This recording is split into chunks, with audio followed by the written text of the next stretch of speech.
नमस्कार। क्या कभी सोचा है कि हमारे भारतीय संविधान में सरकार के लिए भी एक सीक्रेट हैंडबुक हो सकती है? एक गाइड बुक जो बताती है कि एक अच्छा राजकाज कैसे चलाया जाए।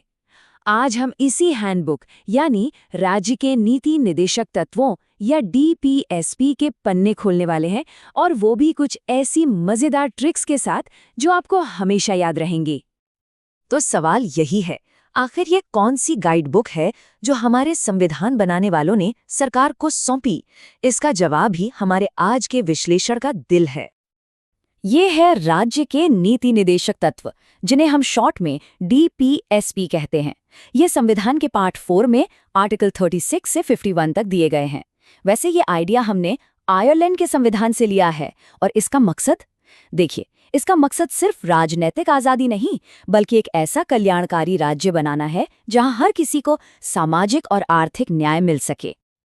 अब डीपीएसपी को लेके प्रोफेसर केटी शाह ने एक बड़ी ही मजेदार और गहरी बात कही थी।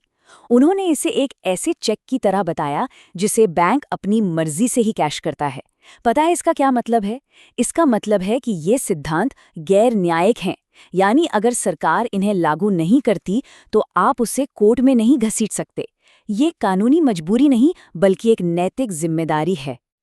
तो चलिए अब इन आर्टिकल्स को याद करने की हमारी पहली ट्रिक पर आते हैं। जरा सोचिए, जब संविधान बन रहा था तो पूरे देश में एक उम्मीद का माहौल था, एक नई शुरुआत की, चारों तरफ एक रौनक थी। और बस इसी रौनक शब्द से हम पहले 3 आर्टिकल्स को चुटकियों में याद कर सकते हैं। र से राज्य की परिभाषा, ये है आर्टिकल 36। न से न्यायपालिका में लागू नहीं, ये बताता है आर्टिकल 37।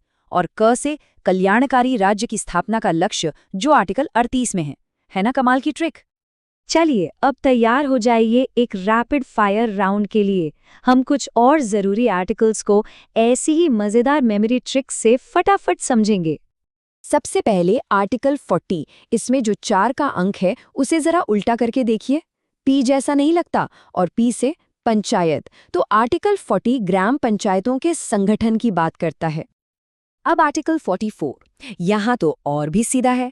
4 और 4 दोनों अंक एक समान हैं, मतलब यूनिफॉर्म। और यूनिफॉर्म से क्या याद आता है? यूनिफॉर्म सिविल कोड, यानी समान नागरिक संहिता। और आर्टिकल 47, ये तो मेरा फेवरेट है। 4-7, इसे एक साथ बोलिए, 4-7। अब अक्सर 4 लोग साथ बैठकर क्या करते हैं? खैर, मजाक अपनी जगह, लेकिन ये आर्टिकल असल में लोगों के स्वास्थ्य को ध्यान में रखते हुए नशीले पेय पदार्थों पर रोक लगाने की बात करता है। और आखिर में आर्टिकल 50, या तो नंबर ही सब कुछ बता देता है। 50 मतलब 50-50। ये आर्टिकल न्यायपालिका और कार्यपालिका के बीच शक्तियों के 50-50 बंटवारे की बात करता है, ताकि दोनों एक दूसरे के काम में दखल ना दें। और अब बारी है हमारी ग्रैंड फिनाले ट्रिक की, एक ऐसी मास्टर की जो एक साथ कई महत्वपूर्ण आर्टिकल्स के ताले खोल देगी। ये ट्रिक है ए भाई पीना। चलिए इसे डीकोड करते हैं। ए से एनिमल हस्बेंड्री और एग्रीकल्चर, यानी आर्टिकल 48। पी से पर्यावरण का संरक्षण, आर्टिकल 48A। आई से स्मारक, यानी हमारे राष्ट्रीय स्मारकों की सुरक्षा, आर्टिकल 49। एन से न्यायपालिका का पृथक्करण, जो हम अभी आर्टिकल 50 में देख चुके हैं। और आखिरी ए से अंतर्राष्ट्रीय शांति, यानी इंटरनेशनल पीस, आर्टिकल 51। तो ठीक है, हमने ये तो जान लिया कि ये सिद्धांत क्या है और इन्हें याद कैसे रखना है। लेकिन अब एक बड़ा सवाल उठता है, अगर ये कानूनी तौर पर लागू ही नहीं हो सकते तो फिर इनका फायदा क्या है? इनकी असली पावर क्या है? देखिए, डीपीएसपी की असली ताकत को समझने के लिए इन्हें मौलिक अधिकारों के साथ रखकर देखना होगा। मौलिक अधिकार और निदेशक तत्व, ये हमारे संविधान की गाड़ी के 2 पहिए हैं। मौलिक अधिकार वो हैं जो हमें कानूनी हक देते हैं और राज्य को कुछ करने से रोकते हैं। ये एक तरह से नेगेटिव हैं। वहीं डीपीएसपी राज्य को कुछ करने के लिए प्रोत्साहित करते हैं। ये पॉजिटिव हैं। एक राजनीतिक लोकतंत्र बनाता है तो दूसरा सामाजिक और आर्थिक लोकतंत्र का सपना पूरा करता है। और इन दोनों पहियों के बीच बैलेंस बनाना कोई आसान काम नहीं था। शुरू में सुप्रीम कोर्ट ने कहा कि मौलिक अधिकार हमेशा डीपीएसपी से ऊपर रहेंगे, लेकिन फिर केशवानंद भारती जैसे ऐतिहासिक मामले आए और आखिरकार 1980 में मिनर्वा मिल्स केस में सुप्रीम कोर्ट ने कहा कि ये दोनों एक दूसरे से बढ़कर नहीं, बल्कि एक दूसरे के पूरक हैं। संविधान की गाड़ी इन दोनों पहियों पर ही संतुलित होकर चल सकती है। ग्रैनविल ऑस्टिन ने इस संतुलन को कितनी खूबसूरती से बयां किया है। उन्होंने कहा था कि निदेशक सिद्धांत और मौलिक अधिकार ये दोनों मिलकर हमारे संविधान की अंतरात्मा बनाते हैं।